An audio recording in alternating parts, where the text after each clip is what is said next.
Recording and let the games begin. So, hey, good morning, everybody. It is January 10th, if I'm not mistaken, Tuesday. We are here for the first Energy for All Alaska Task Force meeting of 2023. So thank you all so much for coming. We have as our guest this morning, Miss Colleen Fisk. I believe you're the Education Director. Oh, yeah, Energy and Outreach Director for REAP, the Renewable Energy Alaska Project, which, just as the name sounds, for over a decade, almost two, I believe, has been advocating for and working to integrate renewable energy into Alaska's energy portfolio. And so we're very happy to have her. So Ms. Fisk, the floor is yours. Thank you so much. Good morning, everybody. Yes, my name is Colleen Fisk, and I do use she, her pronouns. So Ms. Fisk, Ms. Colleen are all appropriate for me. And I work for REAP. I've been working for REAP since 2016 as the education director. So I'm going to talk about some of our work. We do a lot. So some of this, I'm going to try to not go too fast, but there's just a lot to cover. And I don't want to take the whole meeting just presenting and talking at you guys. And yes, please, anytime you have questions, unmute, I'm going to pull up the chat here so that I can watch the chat as well. I've got two screens, so I can kind of look at that as well at the same time. So yeah, please at any time. And I, really want to be able to have some time for discussion, questions, other things. I am going to be focusing on our education outreach, especially K through 12, but if there's other things you want to know about REAP, I will do my best to answer those questions as well. And of course, to start out with, I want to acknowledge or to tell, it sounds like pretty much everybody's familiar with REAP, but if you aren't, we're a nonprofit organization established in 2005 officially. So getting close to that 2-decade mark here. In a couple of years, it'll be 20 years. And like I said, I've been part of it since 2016. And we look at increased clean energy. We want to have increased clean energy in the state, and we define clean energy as renewable energy and energy efficiency. We do that through collaboration, education, training, and advocacy through these 4 pillars of technology, funding, policy, and people. And of course, my part is the education is a big part of what I do, but all of these overlap. And, I do a lot of collaboration, including like with Meadow Bailey in the room on different outreach. So there's a lot that we do, and I'm going to focus on some of our education work.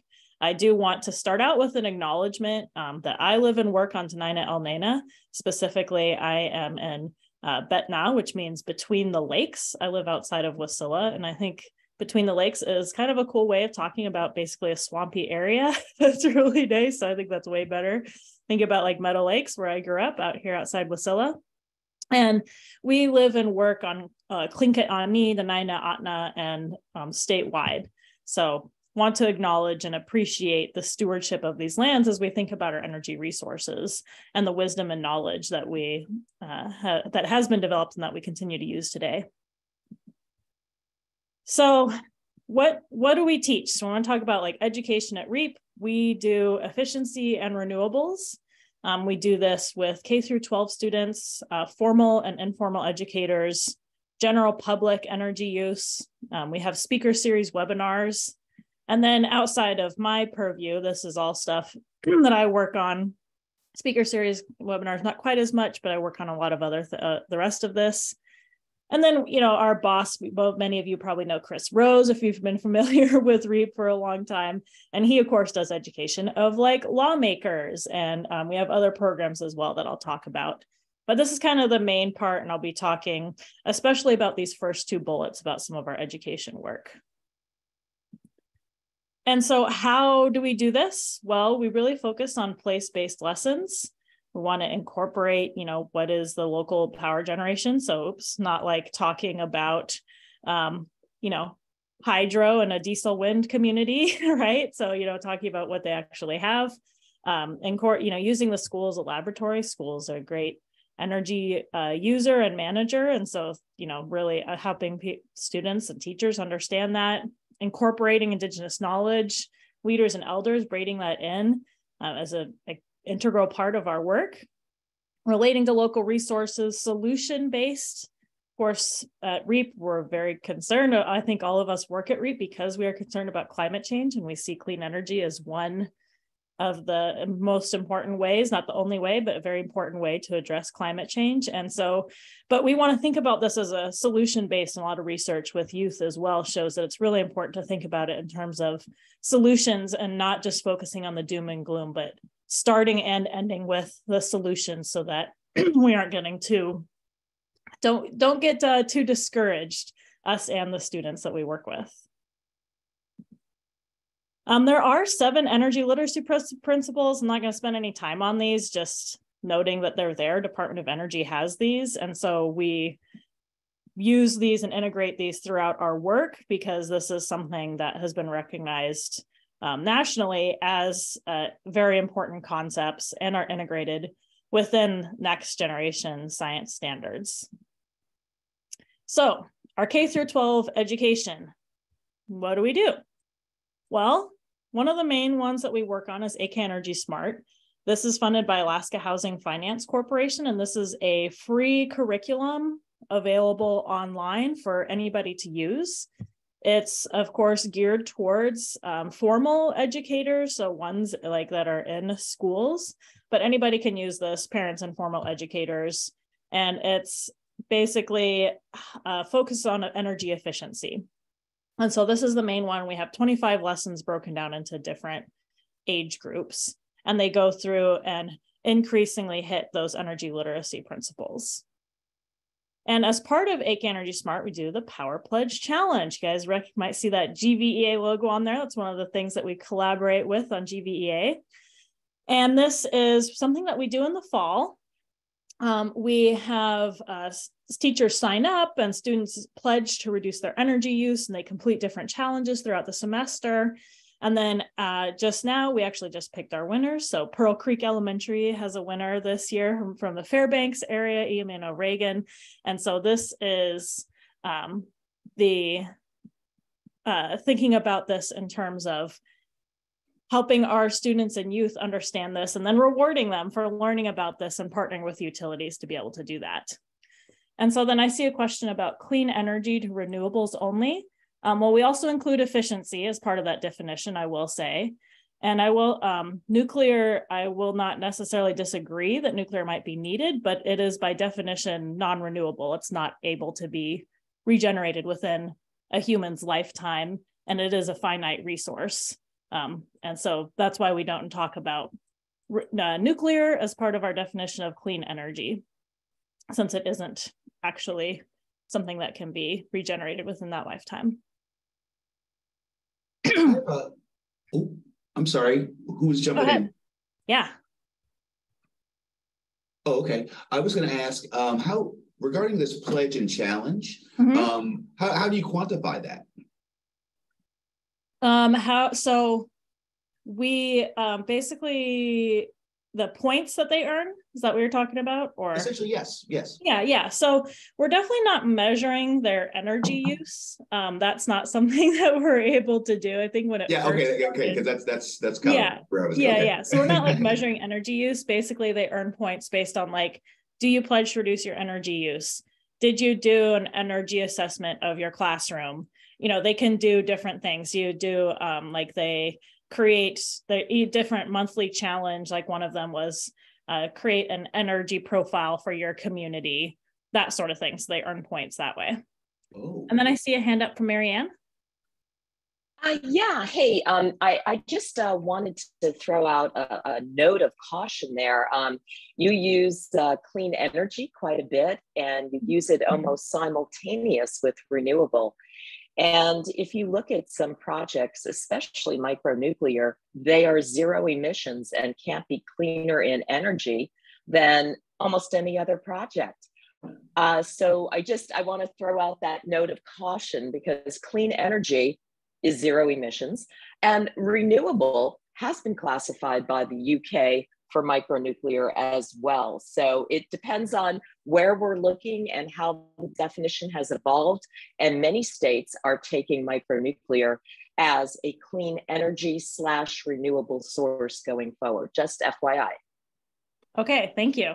Yes, that's why it's important to do that definition, which is why I said it right in the beginning of clean energy, of how we define it and have so far. Till my boss tells me otherwise, that's how I'm going to have to keep using it. Well, it's okay. It's understandable. You have to, sometimes you have to specialize a bit. Yeah. Yeah, I know the terms, like we could get into a whole like sustainable versus clean versus renewable versus non-renewable. Like I definitely appreciate that note because the terms are so difficult to quantify, and we're just like, we're not on the same page. You can do the same thing with like microgrids. What's the definition of a microgrid too, right? Like these terms can be really tricky. So I appreciate that note that different people define it differently. Absolutely. And by the way, thank you for giving us a little more detail relative to, again, like the pledge and challenge.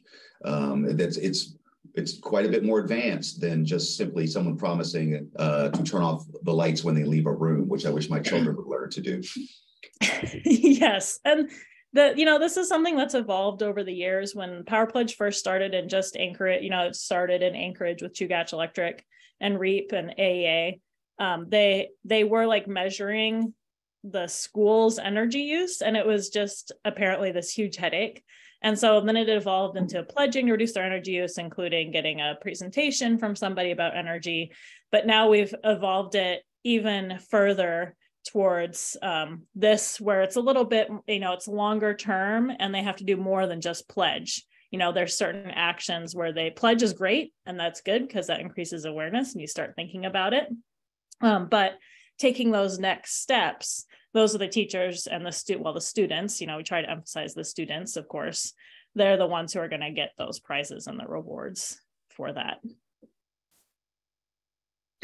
And so one of the things I wanted to show you guys too, just as a quick example of something that we share with the students who do Power Pledge. Like this is an example, a quick excerpt from a presentation that I gave when I was in Fairbanks in October to some of these students. How much did it cost back, in 2014 to light the street lights in Fairbanks? It was like $643,000. Well, they switched all those to LEDs, and the savings every year is $325,000. So this is an example of something that we show students where we think about, okay, what is this, why is this important? Sure, you don't have 2,500 lights in your home, but this shows an example of a real life, something that actually has been done and showed savings and one of the benefits of efficiency. Okay, so that's for the Power Pledge. That's one of the big ones that we do. We just wrapped that up, providing the prizes right now. Hopefully they'll get a lot of the students get like a tour of a power plant too, so they can kind of see their energy in action. And so Clean Energy Olympics, this is the one that we're starting now. This is our next semester long competition, and this one is more focused on engineering design. So this is statewide, open to students statewide, and they design and build a wind turbine. They can either use a kit and focus on the blade design, or they can build it from the ground up. And we also incorporate components of wind, solar, hydro, and efficiency and throughout all of it. So they're understanding not just wind, but kind of the whole picture of energy use. And they do this design, they bring it, they either do a virtual presentation and submit their data that way, or they come in person to compete. And we alternate kind of between the Mat-Su Valley and Anchorage for in-person competitions. And they bring their design, and they have judges who talk to them about their design. How did you do this? What happened? What worked? What didn't? What is your, do a presentation to the judges, have a test and a wind tunnel so that we can have rigorous testing of their data. And there's a lot of other pieces to that as well. And then the top teams actually go to a national competition. This year it's in Colorado, and so there's a national kid win competition. And we've had Alaska teams go for the last 3 years and have placed like in the top 10 for the competition. So that's been really cool. Out of like 50 teams around the United States that we actually have that. So this is another fun one that we do as part of our education outreach. So you mentioned that you have a winner now from Pearl Creek here in Fairbanks, and then you were just up in Fairbanks in October. Yep. So it's nice. So we are dialed in as far as a community. Yes, yeah, we and I will say too, is I'm not the only educator on staff. That's how I started at REAP. I was the only educator on staff, but we also have another full-time energy educator. He's based out of Anchorage. And then we have someone who's based in Juneau in Southeast Alaska, Clay Good, and he focuses he splits his time between energy, like K through 12 education and community energy support. And so I'm certainly not the only one who's getting all of this work done as well. And we can't reach all of our communities, but we really try to reach as many as we can and share, you know, and have things available for teachers and other educators throughout the state. So we're hopefully trying not to leave anybody behind. Another partnership that we have is with the Alaska Native Science and Engineering Program, or ANSEP. And so we mostly work with their middle school students, and they have academies throughout like October through June for those middle school students with different school districts who participate. And we have a half-day activity that we do with every single middle school academy.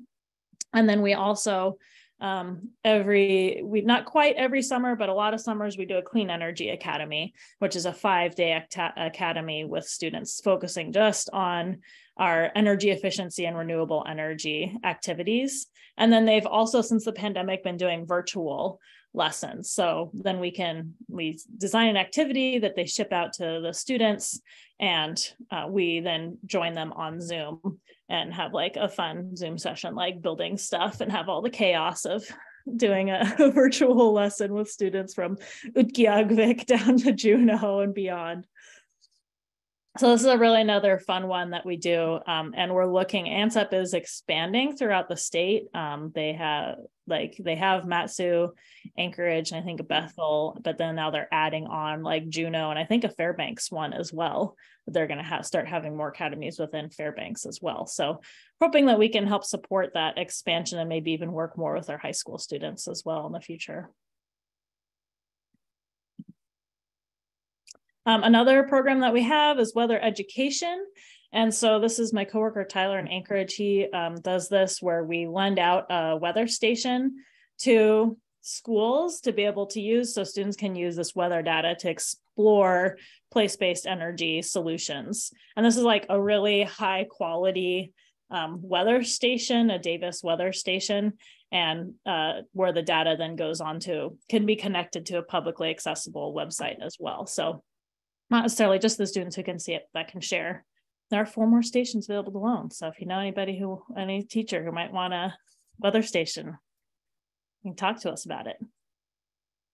We also provide a lot of hands-on materials for teachers. So any teacher who takes one of our trainings, pretty much any one of them gets a kit, unless it's at like a conference or something. We don't quite have enough for everybody at a conference, but anybody who takes one of our longer trainings gets a kit. They're also available. We have some that are available upon request. So if a teacher's like, oh, I really want to be able to teach about this, but I don't have the supplies, then we can provide that. Anybody who participates in the Clean Energy Olympics gets like $200 worth of whatever supplies that they need, whether it's a wind turbines or mini solar panels or consumables or whatever it is that they need, they can get that. And then we also kind of have this stock kit that we can send out to everybody. And so here's some stats for 2022. We reached, this doesn't quite, it was actually, we ended up closer at 4,700 students is who we reached last year. 114 kits.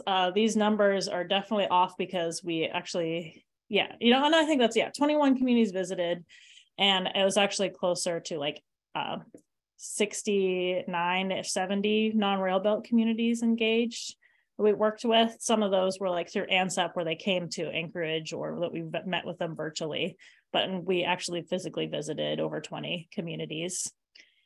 11 teacher trainings, 233 educators, 14 presentations for adults, 414 participants. So these are just, these are numbers. This doesn't really capture, of course, our full impact that we hope that we're having, but kind of gives you an idea of some of the scope of what we have been doing what we did last year and hope to continue to expand that back up. Of course, that dropped quite a bit in the pandemic, but starting to get back up to our numbers before. So 2 questions, if I may. Yeah. Regarding the YouTube, would we simply, if we go onto YouTube, would we search REAP? Yeah, unfortunately, we have like, there's like an old channel that needs to be taken off. It's like, anyway, there's kind of this weird, so there's like 2 REAP channels. They both have videos on them, but the one that I put in the chat is the one that has the most recent videos. All right, thank you. We haven't like combined the 2 channels with their videos, but this is the one I put in they both have videos, and this one of our stuff. This one just has the one that's more recent and updated. Okay, and not to be too parochial, but we're Fairbanks. How is your penetration and your tempo of activities up here in our community? Yeah, so I get up there usually twice a year for different ones, and for Power Pledge, and so most of it is around Power Pledge, or when I do a Power Pledge visit, I also do, like with younger students, maybe not necessarily the Power Pledge doesn't make sense, but I still visit them and do activities with them. I don't remember the number off the top of my head, but it was definitely several hundred students, because I was there like doing 4 days of class visits just in Fairbanks alone. And then I also visited Healy and Anderson schools while I was doing that trip. So, that's a rough idea of our Fairbanks area. Okay, actually, let's try this a slightly different way. If you ever need help or feel like you would need some help getting, making better connections with our school district, so, you're getting more calls for your services, do please let us know. Like I'm, again, you say you've got 4 weather stations available. Now I'm assuming one of those could come to Fairbanks if anyone had requested one. That kind of thing. Yeah, okay. yeah. There's just an application you fill out. Basically want to make sure that you have, the school and their maintenance staff on board to make sure that it's in a good spot, and have an idea of how to use it with students, and they can like we do it like 5-year. We're trying to do, it's kind of a newer program, but our kind of idea is like kind of 5-year rotations that could potentially move the different locations too. Yeah, because I feel like when my kids were at Barnett School, they would have totally jumped on this had they known about it. Yeah, Barnett Mag. Yeah, I didn't visit them last time, but I've been to Barnett Magnet before. Man, what a great school. Yeah. So we do have a question in the chat from Mr. Florence. Does REAP plan to advocate for a renewable portfolio standard? Yes, they are. I definitely planning on that this year. I think they did adjust the targets, but I don't remember what that is right now off the top of my head. I think it's a little bit less aggressive targets, and I think they switched it to just 3 targets instead of 4. But I don't remember what those are off the top of my head right now. I can see if I can, find that out. Thank you. Mm-hmm. All right, just a reminder to the gang. Again, if you do have any questions, you see that we're throwing them out there. You can also put them in the chat box. So just know, if you have a question or a comment, you may take yourself off mute, or you can raise your hand and be recognized, or you can go ahead and lob it into the chat. It's being monitored. Thanks. Yes, thank you. Okay, so I'm going to talk a little bit about our adult education as well. That's kind of the highlights of our youth outreach and education. I'll kind of circle back. I have a couple of things just in a few slides here of how we can use help potentially. But I want to touch on our adult education, because this is something that we're expanding on and want to do more of. One of them is that, kind of as an expansion of our Akan Energy Smart, we're doing I'm developing some online classes. So this is a screenshot from one of the pages that I'm developing as part of this. That's available on Canvas. Now, I don't think Fairbanks School District uses Canvas as much as like Anchorage. I think they're more Google Classroom, but it's kind of that same idea where it's an online platform where using this, the university is going towards this platform of Canvas. And this would be these will be completely on demand. So this will be like people can sign up. It should take less than an hour to complete these modules. And then at the end, they get like a badge that says, okay, now you've done Intro to Efficiency. Here's, another next class that you can take. As really just kind of helping increase that energy literacy of adults as well. And so these are not available yet, but in development. And so I hope to be able to share those within the next couple of months, where we'll have the first ones built out and ready to be taken. And then as part of that, I will also be doing, virtual and in-person live presentations of some of this content throughout the state. And so this could be something else that could happen in Fairbanks. So this is of interest of maybe could have a series of sessions in Fairbanks of providing these sessions as well. Another big program that we work related to education. Actually, Colleen, can you just go back 1 second? Mm-hmm. Thanks. So, hey, everybody, I did want to introduce someone. This is Miss Killian Korfeld. Miss Killian, she's actually our new staffer here at FEDC. Her first day was just yesterday. Energy came up, and this is very interesting. You pulled this from this, so this is Alaska Housing Finance data? Yep. Yeah, their 2018 housing needs assessment. I've been told that they're supposed to be doing one soon or is in the works already for more current data. But this was the most recent one that I had. And yeah, you could see the energy costs. I recommend if anybody doesn't have, I have to take off my blur off my video. I'll put a link in the chat to download this. Energy saving tips for Alaska. Also has this information and some really great info. Can put a link in the chat when I'm done here for downloading this. I know Meadow's seen a lot of these. I hand these out to students anytime I can too. Please and thank you. And so the reason I bring it up is I lowballed it. I told Ms. Killian that I thought that, say, 60% of a household outlay for energy was going to space heating, and this is much higher than that. Okay. Thank you.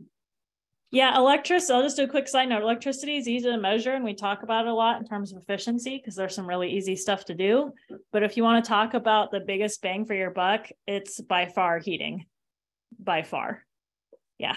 So we try to remind people of that. Yeah. Well, thank you again. That's when I have discussions with policymakers, that's part of the reminder is that, again, electricity is very, very important. But again, it's the cost of space heating and things that can get at either the cost of the fuels themselves or the amount of energy you have to use to heat the space, i.e. energy efficiency upgrades, are very, very important. It's the larger outlay. Thank you. Absolutely. Yes. Thank you.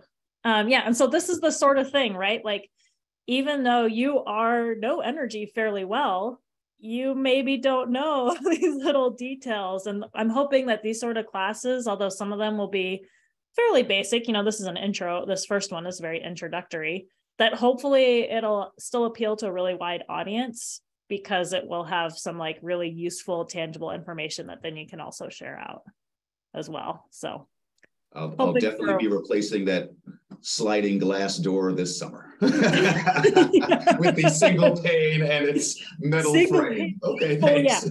Oh, yeah. That'll be a big, be interesting to see that change for you, definitely. Okay, so other work. So we have this Alaska Network for Energy Education and Employment, or ANE. And so we have Chris McConnell is the director of that. And then he recently hired 2 new people, Tyler Hewling and Jacob Powell, to support that work.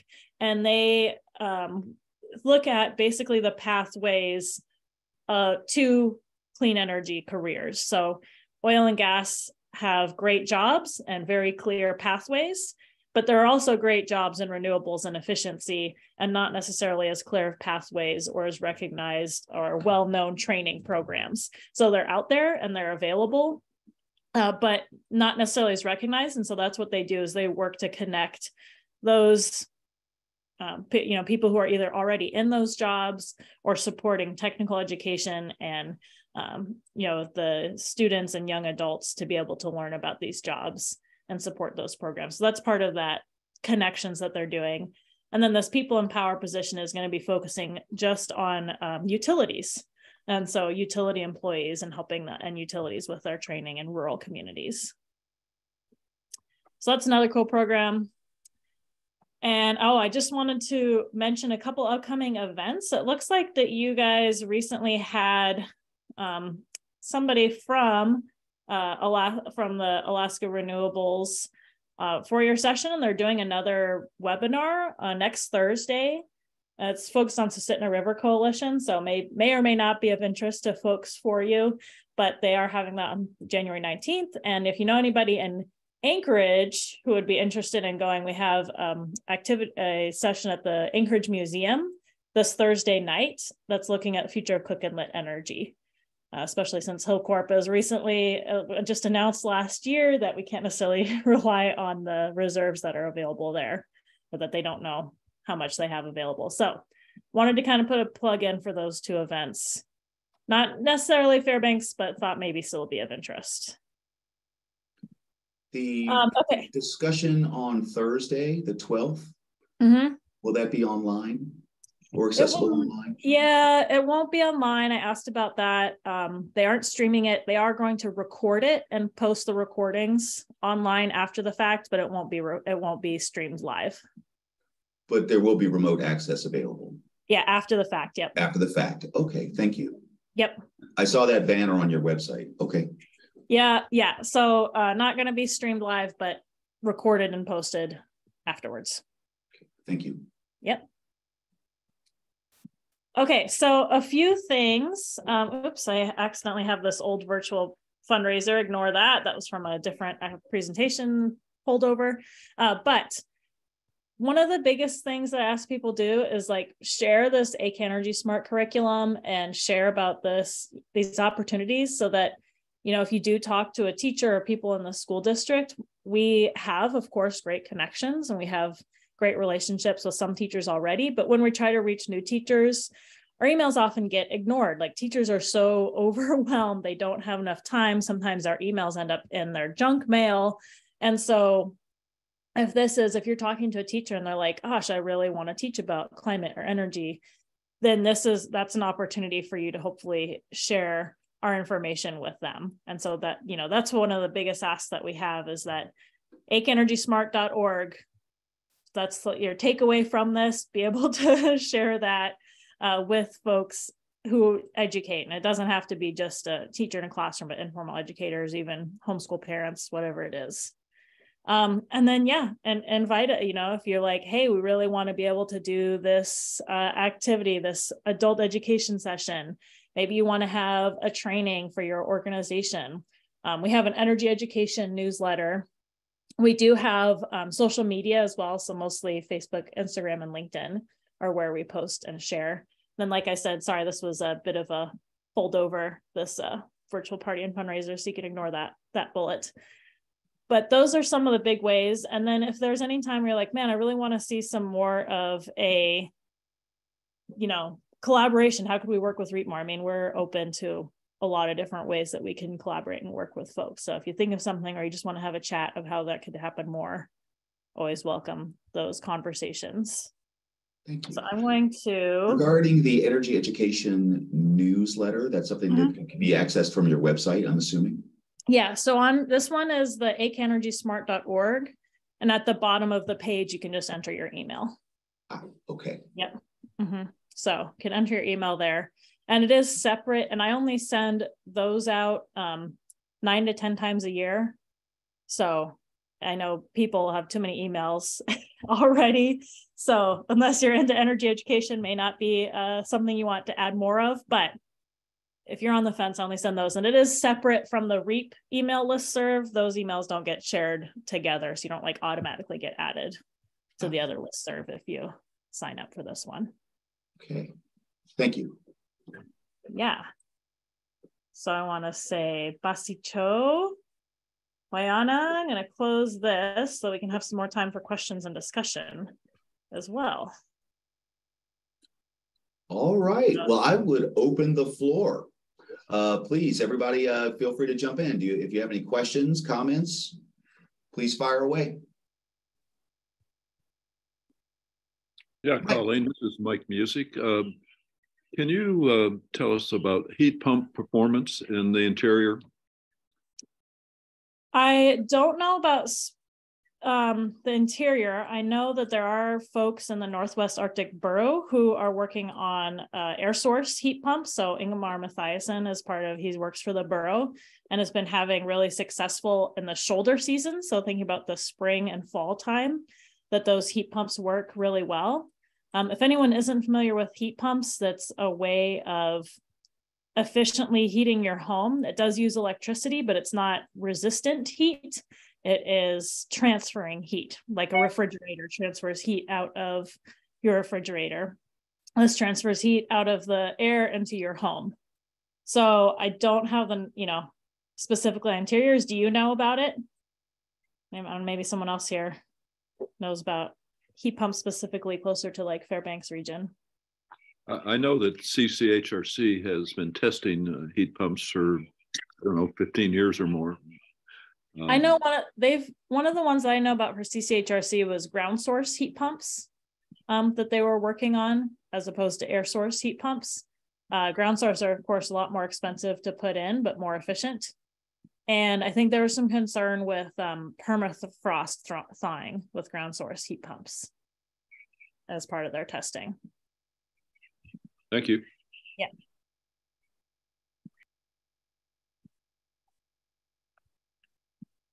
Yeah, I will say I'm a big fan of electrification. I drive an electric car. Bought a heat pump for my building that I built this summer to put in. Definitely see that as part of efficiency.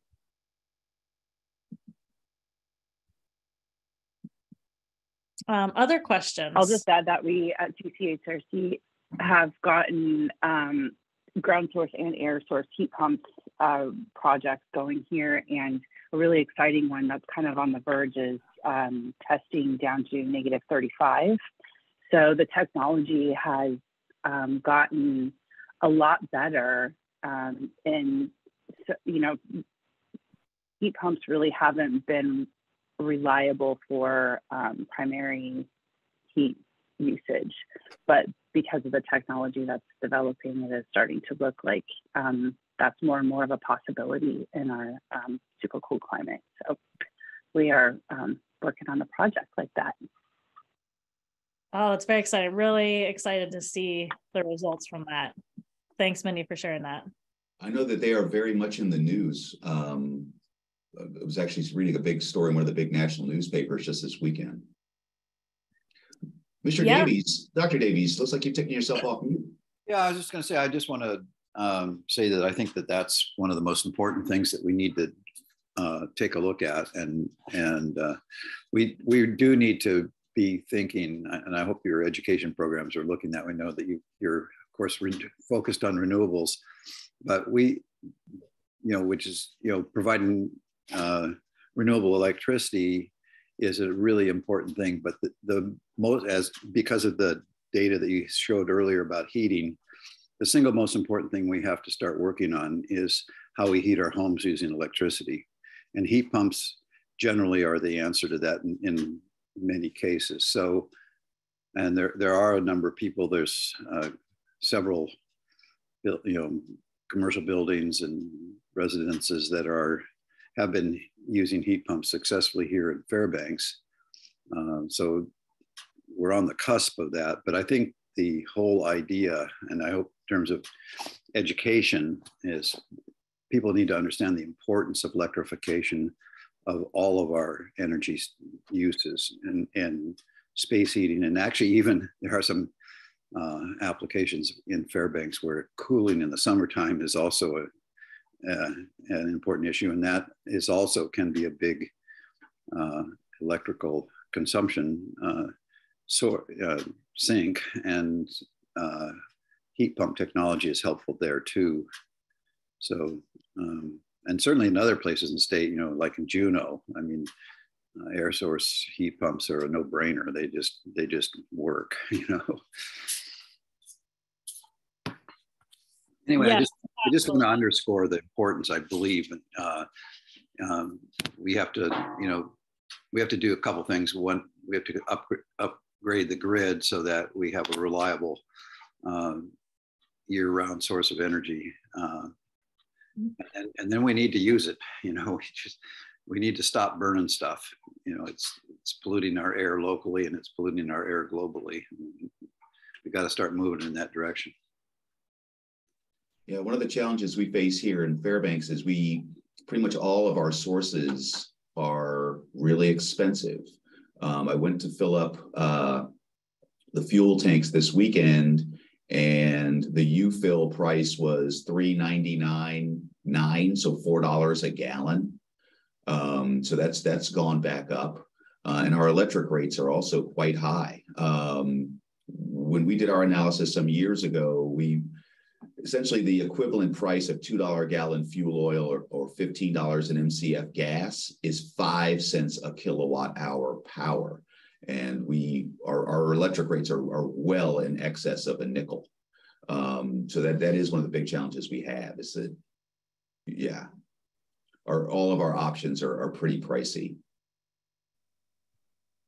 Yeah, and that's efficiency is such a great way. And heat pumps, because they are so efficient. Like I said, they're transferring heat, not generating heat. I know that in the Northwest Arctic Borough, they have such great, even though they're not using them in the middle of winter, because of the huge savings just from the spring and fall time. And then the summer cooling too. Yep, that's a great point. That's a nice thing about heat pumps, it goes both ways. Oh, good. Thank you, Mindy. Yes. Alaska Heat Smart is so great. And yes, thanks, Mindy. Yeah, I don't think I watched that webinar. To add that to my list as well.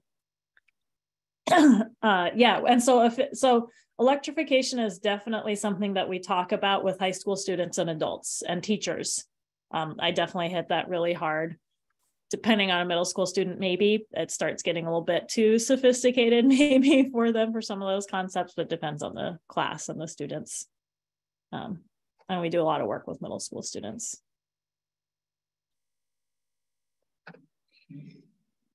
All right. Mindy just put in that link, so I was capturing it. Okay. Oh, sorry. Thank you. All right. Well, you all are doing some phenomenal work and have been doing so for years. And again, I first engaged REAP actually down in the legislature, and it was Mr. Chris Rose, and he has persevered since.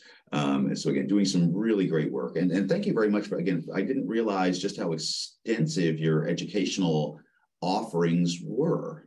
So it was really, really great to hear about it at the last meeting where I first saw you. So thank you for sharing that with us here. Yeah, thank you so much. It's I really enjoy working for REAP and being able to, happy to talk about it anytime. If anybody wants to touch base about education outreach, always open to more collaborations and ideas and thoughts as well.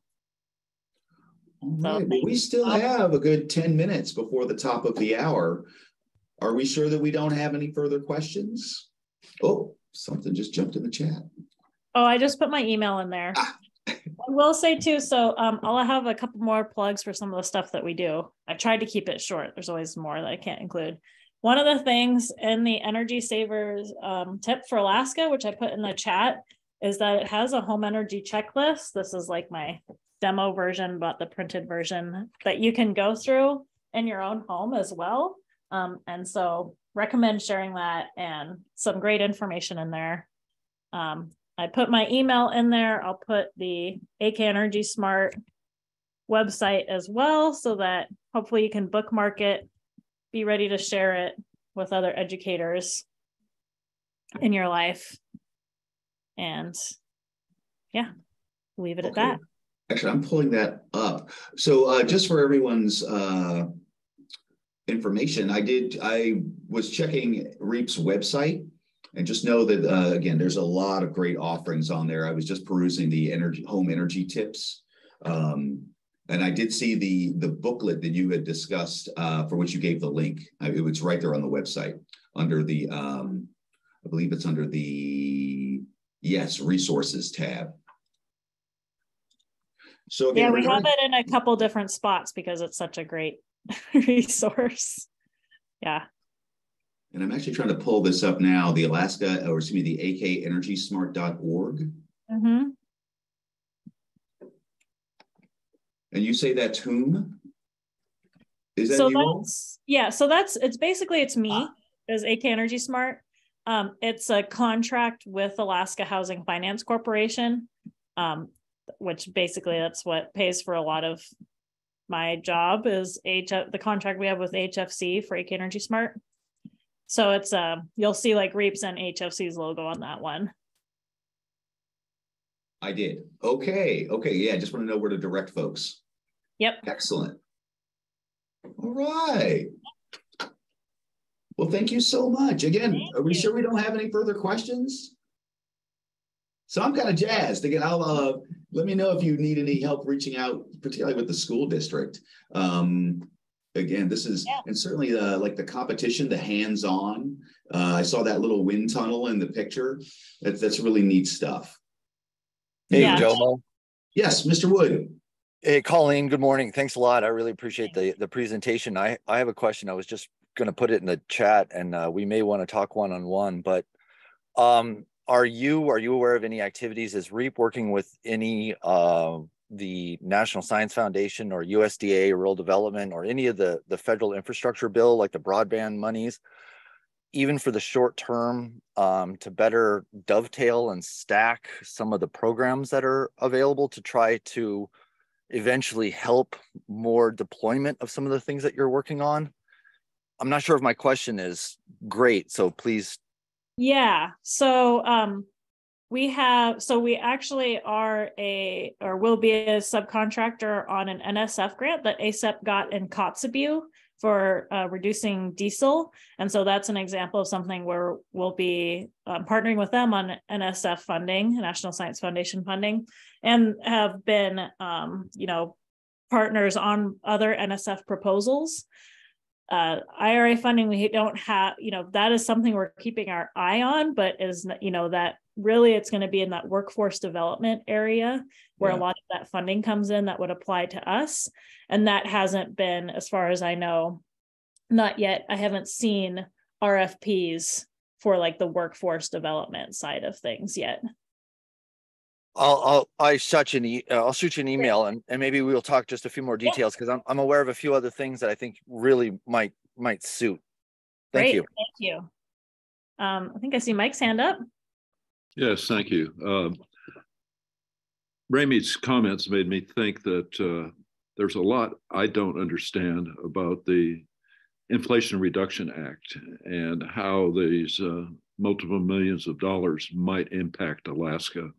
And what are we doing about as Alaskans, and what are we doing about making sure that we put some of that money to use, putting people to work, improving the energy efficiency of all heated structures, all lighted structures, transportation, etc., to get off fossil fuels? Yeah, I'm totally with you on that. Some of that happens at the state level. So HFC and AEA, that's like state, that's the state has to apply for that and get that money. And others of it is that there is like an energy efficiency partnership. So if anybody is interested in joining that group, I could see that's something that happens. And that's the sorts of conversations that we have, is that we have, who is applying for what are the sort of opportunities that we can have around energy efficiency.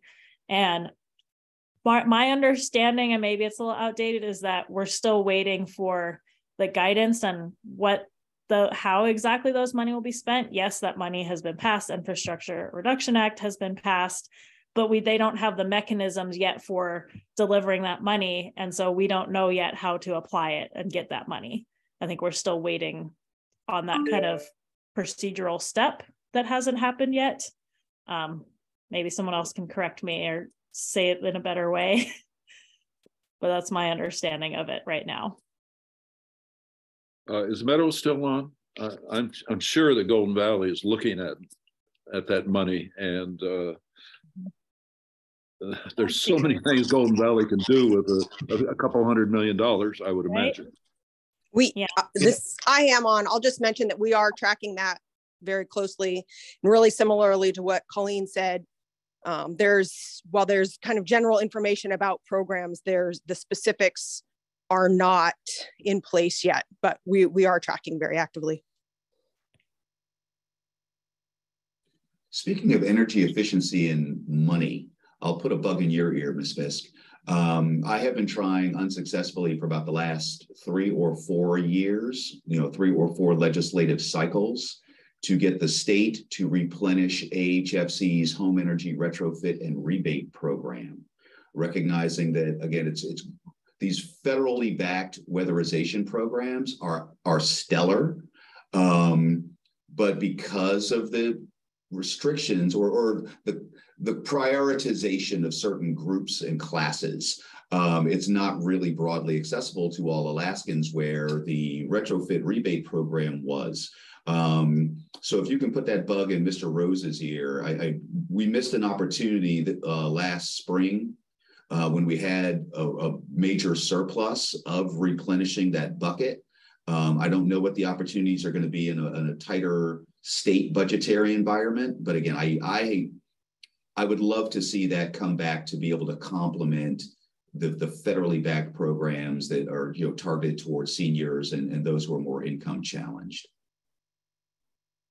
Yeah, I agree with you. And I think there's so many other programs that can be supported along that vein, like being able to have low income households put solar on their homes, or be able to install electric vehicle charger in there. Like, there's so many opportunities for that. And one of the things that Chris Rose is working on is a green bank, which would be a place to house all of those types of programs, and that the IRA has funding for a national green bank that would support state green banks. And so I think that is something that's on his list, and he's thinking that type of, yes, rebate program, but not just the rebate program, all sorts of different efficiency and renewable projects that could be supported through funding like that and leveraged. Yeah. All right, everybody. We are 2 minutes from the top of the hour. So I would open it up one last time. Do we have any further comments or questions? Well, all right. I think this topic right here is going to end up being a few more hours over the next few weeks and months. So thank you, everybody, for all the work and attention you're giving it. It's difficult and challenging times, but they are very good times too, because there's just as much beauty and joy, and new babies are being born that don't necessarily know what happened here in '84. So it's all worth doing. Thank you all for the work that you're doing. And again, with the federal funds that are on offer, we can make some really major strides. We can make some really major strides if we can get ourselves together. And put together, work together on a strategic plan and vision. Happy to work with you on that, Jomo. Awesome. Well, all right, everybody.